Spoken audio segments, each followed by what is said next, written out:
regulated industries require that you show what you are using, you are allowed to use that, and you are not breaking any rules. Right. So data, the usage of data for whatever purposes, and especially for AI purposes, regulated industries are very, very, very worried about proving that the data is being used correctly. Right.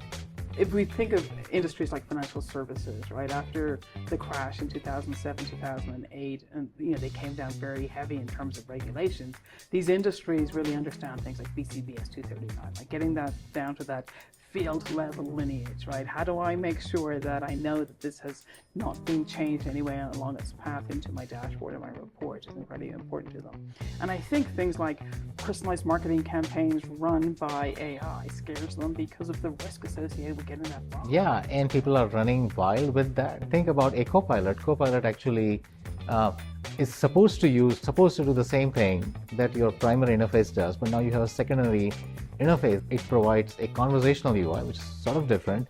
It answers your question, hopefully does not hallucinate. So as part of that, I can imagine the regulated industries kind of worrying about proving that if I end up adding one more way of consuming data, then I'm not breaking the rule. If I'm giving access to this data set to one more business unit because they want to take this data set and do something with it, I'm actually allowed to do that. Right.